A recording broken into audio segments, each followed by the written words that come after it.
वेदाहमेतं पुरुषं महान्तं आदित्य वर्णं तमसः परस्तात् तमे विदित्वा अत मृत्युमेति नान्य पंथा विद्यते अनाय।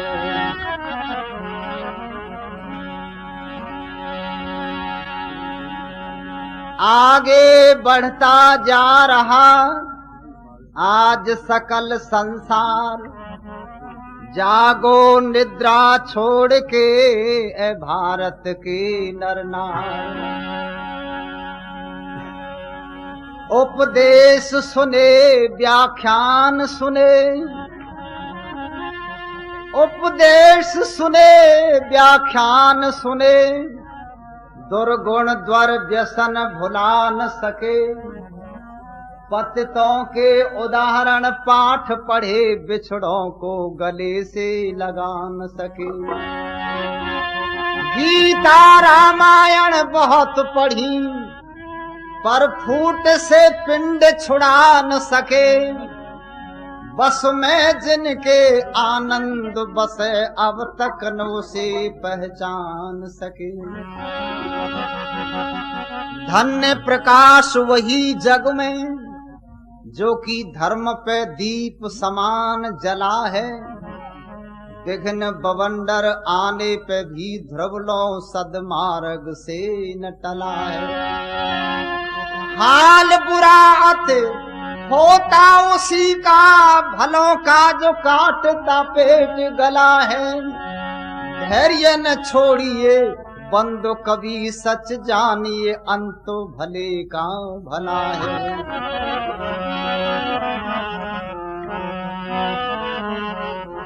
दुख दूर हो संसार का,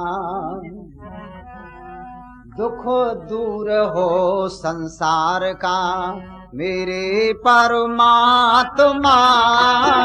दुख दूर हो संसार का, मेरे परमात्मा।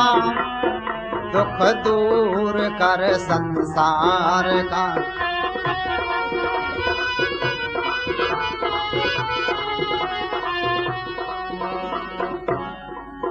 जिस वक्त मेरे देश में सूरज निकलता है, अनगिनती गौओं पर कटार चलता है।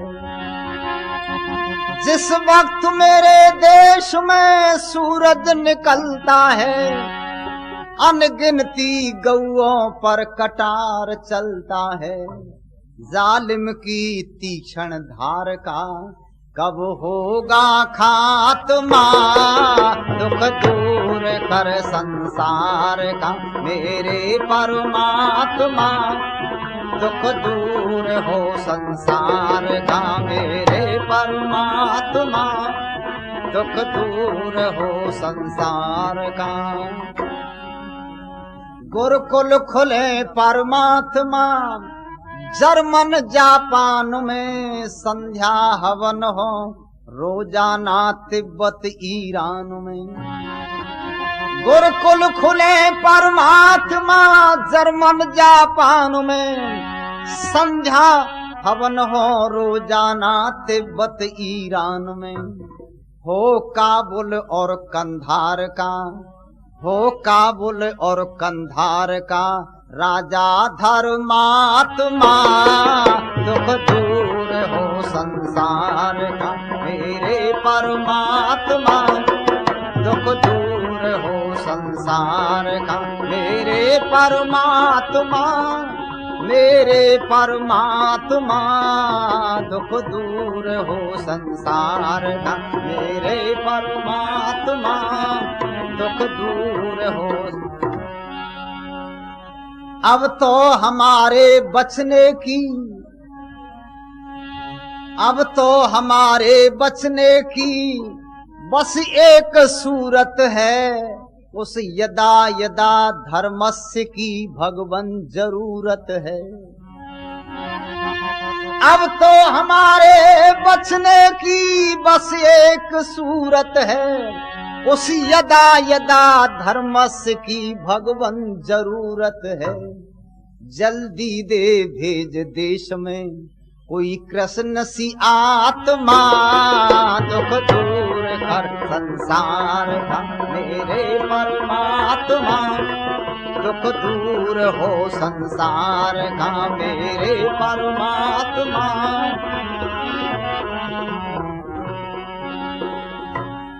हमने सुना तेरे यहाँ इंसाफ होता है, कहता है पृथ्वी सिंह फिर क्यों पाप होता है।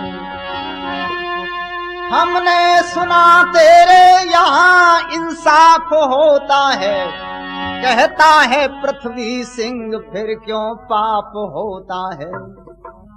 बीड़ा खाले वेद प्रचार का, झंडा उठा ले देश सुधार का, कोई भेज महात्मा, दुख दूर हो संसार का मेरे परमात्मा, दुख दूर हो संसार का मेरे परमात्मा, दुख दूर हो संसार का। सम्मानीय सन्यासी वृंद, आचार्य जी, उपस्थित धर्म प्रेमी बहनों और भाइयों, ईश्वर की महान कृपा है जिसकी कृपा के द्वारा ऐसा अवसर प्राप्त हो रहा है जिसमें भिन्न भिन्न विचारधारा विद्वानों के माध्यम से सुन रहे। कल मैंने इस समय यज्ञ के संबंध में चर्चा की थी। यज्ञ को छोड़ दिया, सारा संसार दुखी हो गया। आज कुछ और चर्चा आपके सामने प्रस्तुत करें। अब ये हमको पता नहीं आप लोग जो है इस प्रकार का कार्यक्रम सुनना चाहते या नहीं।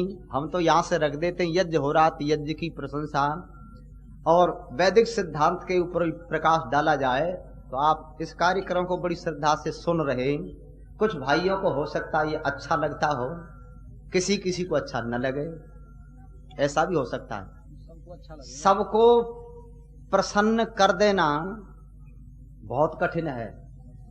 उनको लोगों ने महान पुरुष तो कहा ही, कुछ लोगों ने तो उनको ईश्वर भी कहा, ऐसा भी मान लिया। ऐसा मानने पर भी वो सब लोगों को प्रसन्न नहीं कर पाए, उनसे सब लोग प्रसन्न नहीं हुए। यदि यहां के लोग हो गए हों तो लंका के लोग नहीं हुए। जिनको आप महान पुरुष मानते हो और उनके नाम का कीर्तन करते हो, उनका विरोध करने वाले इतने थे, और ऐसा विरोध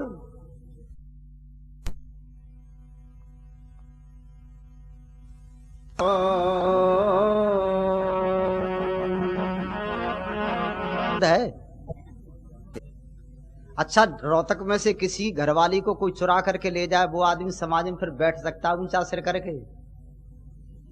सबकी नजर उसी की तरफ होगी ना। ये आदमी इसकी घरवाली को उठा करके लोग ले गए, चुप बैठा है।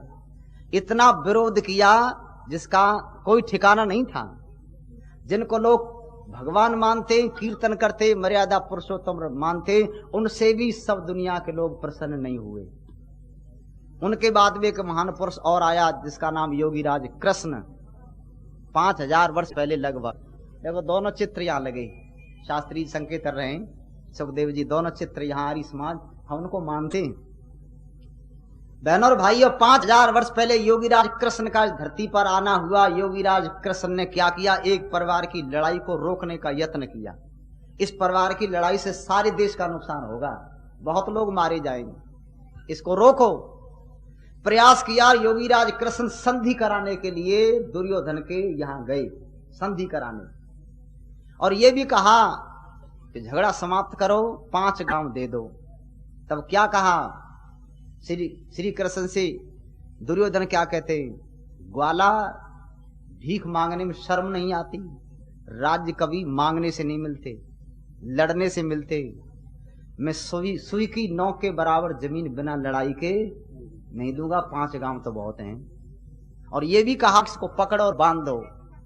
जिनका आप कीर्तन करते हो उसको भी बुरी तरह से फटकार दिया, उनसे सब प्रसन्न नहीं हुए। एक व्यक्ति और आया लगभग 2500 वर्ष पहले, जिसका नाम स्वामी शंकराचार्य था। प्रचार किया। स्वामी दयानंद जी महाराज कहते हैं उन्होंने जैन इत्यादि उन बौद्ध लोगों को हराने के लिए जो अपना पक्ष रखा वो ठीक था वहां तक तो, और अच्छा किया।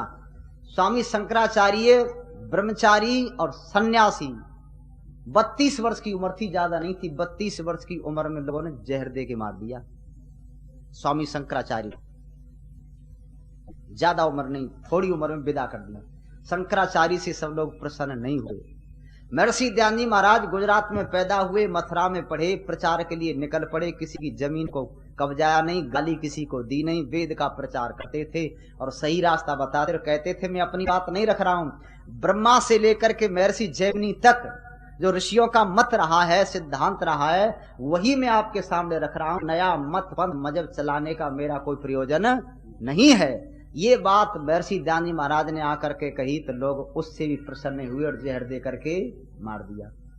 अच्छा, हम ये कहें, आचार्य जी भले ही कहेंगे सब लोग हमसे प्रसन्न हैं और मैं कहूं सब लोग हमारे कार्यक्रम से प्रसन्न हैं, ये बिल्कुल असंभव है। जब बड़े बड़े लोगों से प्रसन्न ना हुए तो हम तो किसी गिनती में भी नहीं है। पर विश्वास ये है, हो सकता है किसी के समझ में कोई बात आ जाए। हजारों व्यक्ति हैं, हजारों व्यक्ति कार्यक्रम को सुनते हैं, हजार नहीं तो एक दो व्यक्ति, कोई भी व्यक्ति एक सुधर जात, एक व्यक्ति जीवन को तो बना ही देता है, देश का भी भाग्य बदल देता है। वीर अकेला क्या कर देता है दुनिया में, ये कहते हैं अकेला क्या नहीं कर सकता। वीर अकेला पलट दिया है दुनिया पल में, और उसे देख हलचल मच जाती है दुश्मन के दल में, ऐसे लिखा है। तो एक व्यक्ति बहुत कुछ कर सकता है। महर्षि दयानंद जी महाराज अकेले, और 1.5 अरब की दुनिया एक तरफ थी, अकेला व्यक्ति एक तरफ, और सारी दुनिया एक दूसरी तरफ है। सारी दुनिया के लोग कहते रास्ता तो यह है, इधर चलो, और अकेला दयानंद कहता रास्ता इधर है। अच्छा, उसको पागल न कहेंगे? जब सारा देश विरोध कर रहा है, किसी गांव में एक आदमी का सारा गांव विरोध करे ना, उस आदमी को गांव छोड़ के भागना पड़ेगा, सारा गांव जब विरोधी हो जाए। पर महर्षि दयानंद जी महाराज ने क्या कहा, मैं अपना मत चलाता नहीं और ऋषियों की परंपरा आपके बीच में रख रहा हूं। बहनों भाइयों, ये यज्ञ की जो पद्धति है ये ऋषियों की परंपरा है। आप अपने हाथों से आहुति दे रहे हो, यज्ञ बहुत उत्तम है। मैंने कल कहा था ये सबसे उत्तम कर्म, यज्ञो वै श्रेष्ठतमं कर्म है। इससे बहुत लाभ होता है, और ये समझना इससे एक व्यक्ति का नहीं, प्राणी मात्र का कल्याण होता है। आपने जो आहुति दी है, आपके प्रसाद को कोई व्यक्ति खाने के लिए आवे ना आवे, विरोध कर सकता है, परंतु ये एक ऐसा प्रसाद है जिसको शत्रु भी और मित्र भी लिए बिना रह नहीं सकते। ये सब जगह जाता है। नेक जगह प्रचार कर रहा है, एक लड़का कहने लगा आपने हवन किया, सुगंधी तो फैलती है पर सबको लाभ नहीं मिलता। हमने कहा क्यों नहीं मिलता? पढ़ा लिखा लड़का था। क्या कहने लगा, आपने यहाँ हवन किया, हवन कर रहे, सुगंधी निकल रही है, हवा इधर से तेज चले यूं तो सुगंधी किधर जाएगी? हमने कहा सुगंधी तो सब जगह फैलेगी। करना सुगंधी जाएगी इधर, इधर वालों को बिल्कुल नहीं मिलेगी। हमने कहा ये थोड़ी देर के लिए ये हो सकता न मिले, पर फैलेगी सब जगह वो, क्योंकि वायुमंडल में गई तो सब जगह फैलेगी। तो कहने लगा कैसे फैलेगी, तुम साइंस जानते हो? मैं जानता हूं। मैंने कहा एक बात बता, इसमें हमने आहुति डाली और वो ऊपर गई और फिर फैलेगी, वो हवा से वो इधर चली गई और इधर नहीं जाएगी। तो एक बात बता, एक व्यक्ति दिल्ली में रेडियो स्टेशन पर बोलता है, आवाज कहां जाती है उसकी? वायुमंडल में तो जाती है तरंगों के माध्यम से। और आंधी तेज चल रही है, रोहतक से आंधी उधर जा रही है, तो दिल्ली में जो व्यक्ति बोलता है आंधी बड़ी तेज चलती है, पर रोहतक के लोगों को सुनाई नहीं पड़ना चाहिए। क्या लगा, या तो सुनते हैं, क्यों सुनते हैं? वो आंधी जा रही है तो हवा उधर उसको ले जाएगी, तरंगों नहीं आने देगी। जितनी दूरी पर उधर सुनते, इतनी दूरी पर इधर सुना जा सकता है। इस वायुमंडल में जो चीज जाती वो दूर दूर तक फैल जाती है। कहीं कहीं फैलने में देर तो हो सकती है, पर बहनों और भाइयों तुम्हारा प्रसाद दुनिया में जा रहा है। इसलिए यज्ञ से बढ़कर के कोई श्रेष्ठ कर्म नहीं।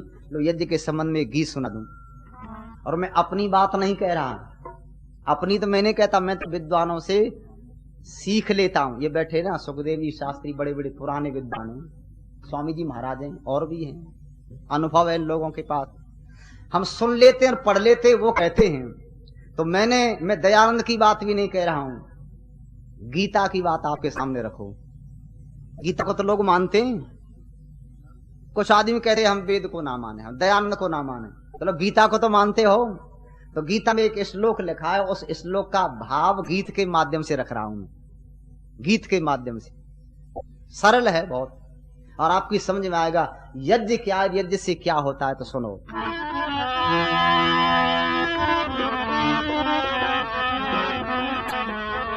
सुख में होगा सब संसार, नर नारी हवन रचाओ। सुख में होगा सब संसार, नर नारी हवन रचाओ। नर नारी हवन रचाओ, आचारी हवन रचाओ। सुख में होगा सब संसार, नर नारी हवन रचाओ। सुख में होगा सब संसार, नर नारी हवन। हो पावन पवन हवन से, टकराती ऊपर घन से। हो पावन पवन हवन से, टकराती ऊपर घन से। नभ से बरसे जल की धार। हवन से क्या होगा? हो पावन पवन हवन से। हवन से वायु शुद्ध होती है। महर्षि दयानंद जी महाराज लिखते पहला लाभ और तुरंत लाभ। बैठ जाओ थोड़ी देर बाद सुनो। हवन से पहला लाभ क्या है? हो पावन पवन हवन से वायु शुद्ध होगी और वायु शुद्ध होकर के कहां जाएगी? सब जगह जाएगी, बादलों तक भी जाएगी। तो क्या होगा? जब बादलों से टकराएगी तो नभ से बरसे जल की वर्षा होगी। हवन से वर्षा होती है। कुछ लोग कहते थे ये सब बेकार की बात है, हवन से वर्षा नहीं होती। तो मैं आपको थोड़े दिन की पहली बात बता दूं, बिल्कुल सत्य घटना। सरकार के बड़े बड़े अधिकारी मानते थे कि हवन से वर्षा नहीं होती। बेकार कर कहते हैं यारी लोग कि हवन से वर्षा होती तो कोई करके दिखाओ। मथुरा में एक पंडित हरप्रसाद नाम शास्त्री था, पंडित हरप्रसाद शास्त्री। उन्होंने कहा मैं हवन से वर्षा करा दूंगा, सामग्री जैसी मैं कम बुलाओ, निश्चय मेरी गारंटी है। तो सरकार के लोगों ने कहा तो हवन से वर्षा कराओ, सामग्री हम जुटाएंगे तब हम मान लेंगे हवन से वर्षा होती है। तो हरप्रसाद शास्त्री जी ने कहा अच्छा आप खर्चा करोगे तो यज्ञ में कराऊंगा, पर कराऊंगा जब तुम भारतवर्ष के बड़े बड़े ज्योतिषियों को बुलाओ। ज्योतिषी समझते हो? भविष्य की बात। उनका क्या करोगे? उनको बुला लो, जो ज्योतिषी है, बड़े बड़े जो पत्रा देखने वाले हैं, उनको बुला लिया। बुला करके कहा देखो तुम्हारे पत्रा में कहीं लिखा हो कि 15-20 दिन 1 महीने में कोई वर्षा का नक्षत्र लग रहा हो, योग हो, वो बताओ। कोई वर्षा का नक्षत्र हो का क्या करोगे? कि मैंने हवन कराया और वर्षा होगी। तुम क्या कहेंगे? हमारे तो पत्रा में लिखा हुआ था, ये तो नक्षत्र लगना था, वर्षा होनी, तुम ये कह दोगे। तो ऐसा बताओ जिसमें कोई वर्षा का योग न हो। तो उन्होंने कहा इस तारीख से लेकर के इस तारीख तक कोई वर्षा का योग नहीं है, कल लिख के दे दो। उन्होंने लिख करके दे दिया, कोई नहीं है। उन्होंने कहा सामग्री जुटाओ। तो पंडित हरप्रसाद शास्त्री जी ने सामग्री जुटाई और सारा प्रबंध कर लिया। इसकी सामग्री वर्षा की अलग होती है, गिलोद वगैरह है, कुछ करील की है, जाने क्या क्या है, वो विद्वान ही जाने। सारी सामग्री जुटा करके पंडित हरप्रसाद जी ने यज्ञ कराया। मथुरा में हुआ और मौसम विभाग के लोग जो है ना, जो देखते हैं कि बादल कितनी तेजी से दौड़ रहा है, कहां जाकर के वर्षा बताते ना, अनुमान है उस प्रांत में 24 घंटों में वर्षा बताते ना, यंत्रों से बताते। तो वो यंत्रों को लेकर के बैठ जाओ। वो बैठ गए, आहुति दी जाती थी और जब वो सुगंधी सुगंधी ऊपर जाती तो वो बादलों में हलचल करती थी और वो यंत्रों से देखते थे बादलों में हलचल हो रही है। और जब पूर्ण आहुति हुई तो वो बादलों में इतना भारी हलचल किया। वर्षा जब हुई मथुरा से लेकर के सादाबाद तहसील है मथुरा जिले की, कोई जानता हो, सादाबाद तहसील तक पानी पानी, भारी वर्षा। तो लोगों ने स्वीकार कर लिया यज्ञ से वर्षा होती है। हरप्रसाद शास्त्री जी ने कहा यज्ञ से वर्षा होती है, परंतु ऐसे यज्ञ जगह जगह हों। हम यहाँ यज्ञ कर रहे, इसका प्रभाव यहाँ पड़ गया है। और ये भी नहीं है कि यहाँ वर्षा हो, ये यदि हवा तेज चलने लग जाए तो ये दूरी पर जाकर के वर्षा कर सकती है, ज्ञान हो दूरी पर जाकर के हो सकती है।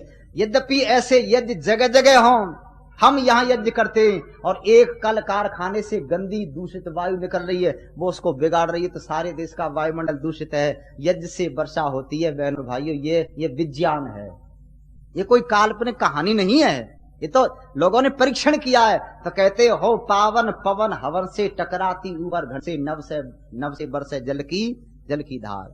वर्षा होती थी, हमने यज्ञ छोड़ दिए, सूखा पड़ गई। सारे देश के लोग दुखी हैं, हमारे यहाँ तो नहीं कह सकता। अब दूर दूर तक वर्षा में पानी नीचे चला गया है, और हमारे राजस्थान में तो 500 से 600 फुट तक पानी नहीं है। ट्यूबवेल से देख लिया, 500-600 फुट तक। ऊपर की जो बोरिंग थी वो अब पानी नहीं दे रही है। कुछ क्षेत्र तो बिना बुवाई के रह जाएगा, वह पानी नहीं है।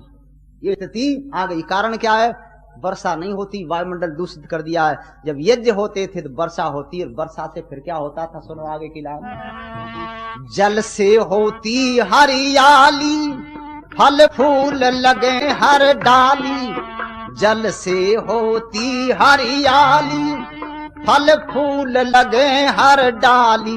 हो जन जन को खुशी अपार, नर नारी हवन रचाओ, सुख में होगा सब संसार। नर नारी हवन रचाओ, नर नारी हवन रचाओ, आचारी हवन रचाओ, सुख में होगा सब संसार। नर नारी हवन रचाओ, सुख में होगा सब संसार। नर नारी। दूसरी बात क्या, जब वर्षा होगी तो क्या मिलेगा? हरियाली छा जाएगी धरती पर। जब हरियाली छा जाएगी तो हरियाली से क्या होगा? वृक्षों से मिलता चारा, पशुओं का होए गुजारा।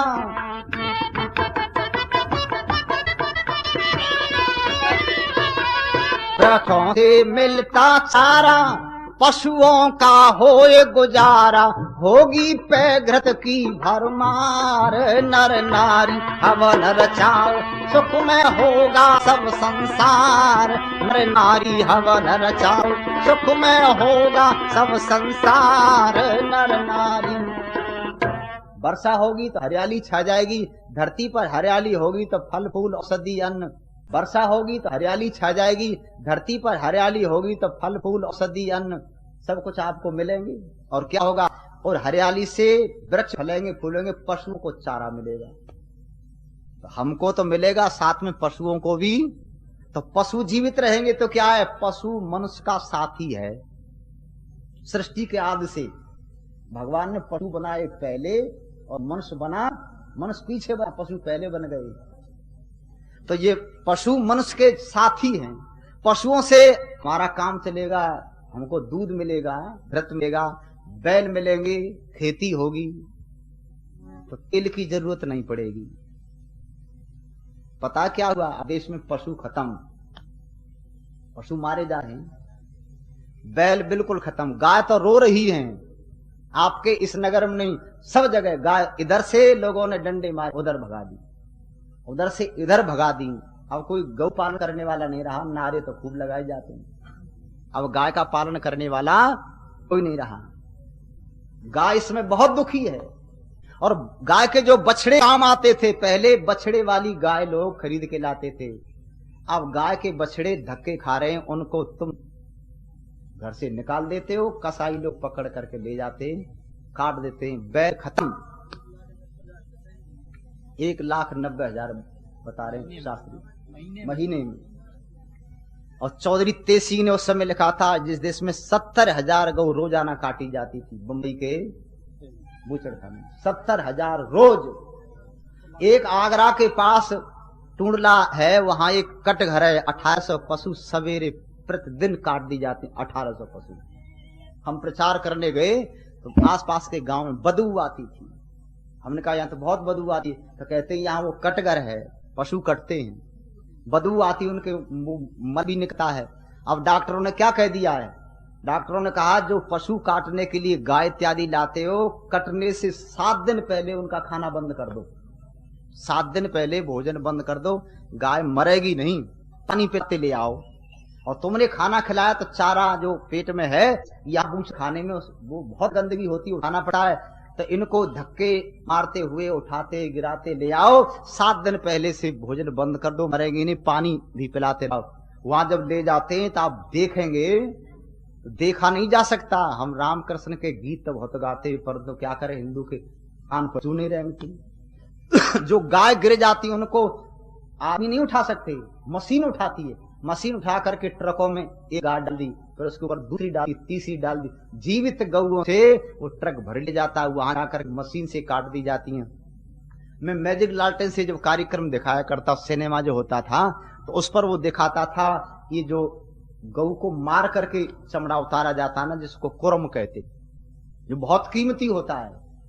एक तो साधारण होता है, वो जो मरे के पश्चात उतारा जाता है, और एक जो मार करके जीवित गऊ को पहले उस खड़ी करके उसके ऊपर मसाले का पानी डाला जाता था, फिर बैंतों से कूटते थे, तो वो चमड़ा उसका फूल जाता, उसको उतारते रहते, वो जीवित होती थी, उसको वो कुरम बनती थी। अब वो बैंतों से कटाई नहीं होती, अब तो जीवित स्वस्थ गऊ को पकड़ करके मशीन जो टांग लेती है, और उसके ऊपर मशीन से पानी डाल दिया जाता, फिर मशीन से उसकी कुटाई होती है, और वही जीवित पशु का, गाय का एक तरफ से चीर करके जीवित का चमड़ा उतार दिया जाता है, जिसकी कुरम कीमती बनती है। तुम्हारे लड़के विवाह में उसी के जूते पहनते हैं। और गाय के पेट में बच्चा होता है 5-6 महीने का बछड़ा, उस 5-6 महीने के बच्चे को बाहर निकालकर उस पर पानी डाला जाता, फिर कूटा जाता है, उसको उतार करके उसको काफ लेदर का चमड़ा कहते, जिससे घड़ी के फीते, छोटे छोटे बटुए, अटैची, ट्रांसफर, रेडियो के खोखले, जिनको हिंदू खरीदता है। ये गौ की दुर्दशा है। मैं तो जब दिखाता था तो लोगों के दिल कांपते, दिल दहलते। हमने कहा है, मैं तो जब दिखाता था तो लोगों के दिल कांपते, दिल दहलते। हमने कहा लोगों से, यहाँ बदबू आती है, तो वहां लोगों ने बताया कि यहाँ पशु कटते, 1800 पशु प्रतिदिन कट जाते हैं। अब गाय तड़प रही है, रो रही है। स्वामी भीष्म जी ने लिखा ना, बदशाला में बछड़े का या गऊ से बयान है, किसका मकान है माँ, ये किसका लाया था पकड़ के मुझे नीले तैम वाला कौन, और इस घेरे में घेर करके ठोक गया ताला कौन है, हड्डियों का ढेर, ये दुर्गंधी की खान है। बछड़े तड़ते थे, मारे जाते, और आज क्या हो गया, अब 2 काम है। मैं अभी रास्ते में सोचता था कि ये क्या हुआ, जब से देश में आया बछड़े खत्म, बैल नहीं, किसी के गांव में कहीं मिल जाए तो मिल जाए। ट्रैक्टर और कंप्यूटर आदमियों को खत्म करेगा, थोड़े दिन के बाद देख लेना है जी। ट्रैक्टर आ गया तो बैल की कोई जरूरत नहीं, क्योंकि मशीन, उससे खेती होगी। और कंप्यूटर आ गया तो अब आदमियों की कोई जरूरत नहीं, उससे काम होगा। थोड़े दिन के बाद देख लेना, सब बेरोजगार दुनिया घूमेगी, कोई काम नहीं, सब बेकार। जैसे बैल खत्म हो गए, ऐसे आदमी भी खत्म होंगे, इनकी जरूरत नहीं। और ज्यादा वृद्ध होंगे तो ये कहा जाएगा ये गोली बनती है सरकार की तरफ से, उनको खिला दो, खामा खा, इनकी कोई जरूरत नहीं। ये स्थिति शायद हो जाए। तो मैं क्या कह रहा था, यज्ञ जब होता था बहनों भाइयों, वर्षा होती थी, वर्षा से हरियाली होती, हरियाली से पशु जीवित रहते, और पशुओं से मनुष्य अपना गुजारा, अपना काम चला सकता था। खेती इत्यादि है, पहले पढ़ेंगे तो आपको जितने यान मिलेंगे वो घोड़े, हाथी, बैल इत्यादि, ये सवारी के यान थे। अब इनके यान नहीं है, अब यान ऊपर उड़ने वाले। जिस दिन तेल बंद हो जाए, तुम्हारी हीरो होंडा घर रखी रहेगी, हमारी मारुति घर खड़ी रह जाएगी, ऊपर वाले नीचे गिर जाएंगे, तेल के आधार पर चल रहे हैं, क्योंकि अब पशु खत्म हो गए। और वो पशु ऐसे थे, उनका तेल कभी खत्म नहीं होता था, उनका तो चारा मिलता था। तो कहते यज्ञ से क्या होता, ये गीता के श्लोक का भाव बता रहा हूं, वो श्लोक लोगों को याद है। ये गीत लिखा है, यज्ञ से वर्षा होती है, वर्षा से क्या होता है, अन्न औषधि, और अन्न औषधि से क्या होता है, हमारा जीवन चलता है, हमको घी मिलता है। जब पशु गाय होगी तो घी मिलेगा। अब घी गाय का कहीं कहीं मिल जाए तो मिल जाए, बड़ा मुश्किल है। जब गाय खत्म तो घी खत्म, बढ़िया घी मिल नहीं पा रहा है, तो यज्ञ किससे करोगे। अब ऐसा मालूम पड़ता कुछ दिन के पश्चात किसी को गाय के घी की आवश्यकता पड़ेगी, तो कितनी जरूरत है, करीब करीब 2-3 ग्राम से इंजेक्शन लगाने के, और तो है नहीं, इतना ही है बस। ये शायद कहीं होने न लग जाए, क्यों, गऊ खत्म हो रही है। इस देश में जब भारतवर्ष आजाद हुआ तो देश की जनसंख्या 33 करोड़ थी, सन 47 में 33 करोड़। और कहते हैं जितनी जनसंख्या थी उतनी यहाँ इस देश में गऊ थी, और अब गऊ कटते कटते कटते कटते थोड़ी सी रह गई है। और कृष्ण का कीर्तन हो रहा है, खूब रात दिन कीर्तन हो रहा है। पता नहीं इनको बचाएगा कौन, गौ की रक्षा कौन करेगा। हम कीर्तन करते रह गए। स्वामी विवेकानंद जी जब विदेश से आए, शिकागो से, तब कलकत्ता में आए। उनके जीवन की घटना पढ़ लेना। स्वामी विवेकानंद जब आए तो कलकत्ता में एक सभा बनाई जिसका नाम था गौ रक्षादी सभा, ऐसी थी कोई गौरक्षणी सभा बनाई थी। तो लोग पर्चे बांट रहे थे, रसीद वही लेके घूम रहे। तो स्वामी विवेकानंद ने कहा क्या करोगे? का एक गौ रक्षा सम्मेलन हुआ है और फिर गौ की रक्षा के लिए ये पैसे इकट्ठे कर रहे हैं, ये रसीद वही बांट रहे हैं, रसीद दे रहे, पैसा ले रहे हैं। स्वामी विवेकानंद ने कहा क्या करोगे? का पैसा इकट्ठा करके गौ की रक्षा करेंगे। उनका लाओ तुम्हारे पास, या क्या रसीद वही है तो पढ़ लेना। स्वामी विवेकानंद ने वो रसीद वही लेकर के बीच बाजार में फाड़ करके फेंक दी। ऐसा क्यों किया? कि तुम गौ की रक्षा करने वाले गौपाल तैयार करो, गौशाला तैयार हो चाहे न हो, गौपाल तैयार करो। स्वामी विवेकानंद की बात है। गौ के पालने वाले देश में तैयार करो। तुम्हारे घरों में से गौ खत्म, हर घर के अंदर कुत्ते मिल जाएंगे। बड़े बड़े पढ़े लिखे लोगों के घर कुत्ते, अच्छी क्वालिटी, बहुत बड़े कीमती है। गाय तो मैं विचार करने लगा पढ़ा लिखा व्यक्ति है पर गलत बातें लिख दिया इसने। तो निकल के जब आया बाहर, मैंने कहा भाई साहब ये क्या लिखा है तुमने? का पढ़ लो। मैंने कहा पढ़ तो मैंने लिया, पर आपने जो लिखा है तो मालूम पड़ता है आप हिंदी का भी ज्ञान नहीं रखते और कॉलेज में पढ़ाते हो। तो इसमें क्या गलती हो गई? मैंने पढ़ो क्या लिखा है? कुत्तों से सावधान। मैंने कहा देखो तुम्हारे घर में एक कुत्ता हो तो लिखा जाए कुत्ता से सावधान, या कुत्ते से सावधान। इसमें लिखा कुत्तों से सावधान, तो मालूम पड़ता कुत्ते ज्यादा है तुम्हारे घर में। क्या इस घर में सब कुत्ते ही रहते हैं? ये तो बहुवचन है कुत्तों से, तो मालूम पड़ता ज्यादा कुत्ते पाल रखे तुमने घर में। पर ले ये तो हमने ध्यान ही नहीं दिया। मैंने कहा तुम पढ़े लिखे हो ही नहीं, ध्यान क्या दोगे? इस देश के लोग कुत्ते तो पाल सकते हैं पर गऊ नहीं पाली जाती। तो क्या कहते हैं? यज्ञ से वर्षा होती है, वर्षा से हरियाली होती है, और वृक्षों से हरियाली से पशुओं को चारा मिलता है, उनसे हमको दूध और दूध भी मिलता है। आगे क्या लिखा है? इस फिर क्या होता है? सुख पावे जनता सारी, ना फैले कुछ बीमारी। सुख पावे जनता सारी, ना फैले कुछ बीमारी। सबको शुद्ध मिले आहार, नर नारी हवन रचाओ। सुख में होगा सब संसार, नर नारी हवन रचाओ। आचारी हवन रचाओ, ब्रह्मचारी हवन रचाओ। सुख में होगा सब संसार, परिवारी हवन रचाओ। सुख में होगा सब संसार, नर नारी। सारी जनता सुखी होगी, बीमारियों से बचेंगे। एक बात और कह दूं प्रसंग बस। देखो यदि आपने घरों में हवन किया तो घरों से बीमारी तो भागेगी, ये तो निश्चित है। एक रोग और दूर होगा, जिन घरों में हवन होगा उन घरों में भूत नहीं आएंगे, भूतों से बच जाओगे। मैं यही चर्चा कर रहा था, यदि भूतों से बचना चाहो तो घरों में हवन करो। जिस घर में हवन होता है और वेद मंत्र बोले जाते हैं, भूत नहीं आते। एक आदमी बैठा सुन रहा था इस कार्यक्रम को, मैनपुरी जिले का था। वो बैठा सुन रहा, उसने विचार किया जिस घर में हवन होता है भूत नहीं आते। वो नया आदमी था, उसको कोई मित्र ले आया बुला करके, चलो आर्य समाज में प्रचार हो रहा, तुम भी सुन लो। वो आर्य समाजी था नहीं बेचारा, वो आकर के बैठ गया और उसने सुना जहां हवन होता है वेद मंत्र बोले जाते हैं, वहां भूत नहीं आते। तो अपने साथी से कहने लगा ये पंडित जी सच्ची कह रहे हैं। तो साथी कहने लगा बिल्कुल सच्ची कह रहे हैं, यही बात सही है। तो सुन के चला गया, नाम उसका दुलार सिंह था। सुन के चला गया, बाजार में एक मकान की बिक्री हो रही थी, मकान बिक रहा था, नीलामी थी उसकी। तो और भी लोग जो है बोली लगा रहे थे, मकान बहुत बड़ा था। अब बोली बोलते बोलते उसकी 40,000 पर उस दुलार सिंह ने 40,000 रुपए उसके बोल दिए। 40,000 जब बोल दी, देख करके मकान बहुत बड़ा है भाई, तो कोई व्यक्ति बड़ा नहीं, 40,000 पर बोली खत्म हुई और इसके लिए मिल गया। जब इसको वो मकान 40,000 में मिल गया तो देखा भाई मकान तो बहुत बड़ा है, 40,000 में क्यों या बोली क्यों समाप्त हुई? लोगों ने कहा इस मकान में भूत रहते हैं। जिस सेठ ने बनवाया था वो छोड़ गया इसे और बरसों से खाली पड़ा है। उसने कहा हो अब भूत रहते मैंने तो ले लिया, पर जो पंडित कह रहा था ना भूत भाग जाते हैं, चलो उसी से बात करेंगे, भगवा देंगे, भूत क्या है।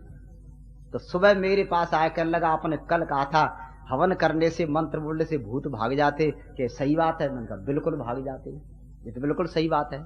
कब मेरे मकान में आप हवन कर दो, मैंने कल ही खरीद लिया है, मुझे पता नहीं था वो भूतों का मकान है। मैंने कहा भूतों का तो क्या होगा, आदमियों का होगा। मैं आपसे सत्य कह रहा हूं, उस मकान को जब जाकर के देखा तो 15 कमरे थे, उसमें 15 कमरे, एक कमरा 40,000 रुपए में बनेगा, और 40 में पूरा खरीद लिया। सफाई की, सफाई करके हवन किया, हमने मंत्र बोले, उसको समझाया भूत कुछ नहीं होता है, वायु अशुद्ध हो जाती है। इसमें कोई व्यक्ति सोएगा, बच्चे सोएंगे, बड़े सोएंगे, तो सोते समय जब अशुद्ध वायु है, सांस लेते हैं, तो बच्चों को गलत स्वप्न आते हैं, वो चारपाई से कोई कोई बच्चा उछल करके नीचे गिर जाता है। और बड़े आदमी कोई स्वप्न आएंगे तो क्या आता है, किसी ने गला दबा रखा है, बोलना चाहते हैं पर मुंह में से आवाज नहीं आ रही, तो लोग क्या कहते हैं, भाग जाओ, उसमें भूत रहते हैं, गला घोट के मार देंगे किसी दिन। यही होता है बहनों और भाइयों, भूत कुछ नहीं होता है, वहां की वायु अशुद्ध हो जाती है। इसलिए यह रिवाज था, जब मकान बन करके तैयार हो जाता था बन करके, तब लोग उसमें रहते नहीं थे। पहले क्या करते थे, गृह प्रवेश संस्कार कराते थे विद्वान के माध्यम से। और स्वामी दयानंद जी महाराज ने जो पुस्तक है ना, आचार्य दे रहे संस्कार विधि, उसमें लिखा है जब मकान नया बनाओ तो उसमें पहले हवन करो, वहां सुगंधी कर दो, इसके बाद में जाकर के उसमें रहो।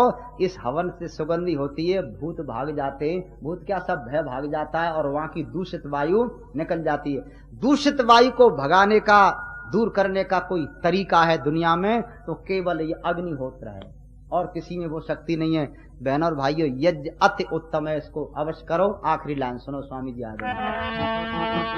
सर्वोत्तम यज्ञ बताया ऋषि मुनियों ने फरमाया, सर्वोत्तम यज्ञ बताया ऋषि मुनियों ने फरमाया, करते हैं नर देव प्रचार, नर नारी हवन रचाओ, सुखमय होगा सब संसार, नर नारी हवन रचाओ, नर नारी हवन रचाओ, आचारी हवन रचाओ, सुखमय होगा सब संसार, नर नारी हवन रचाओ, सुखमय होगा सब संसार, नर नारी हवन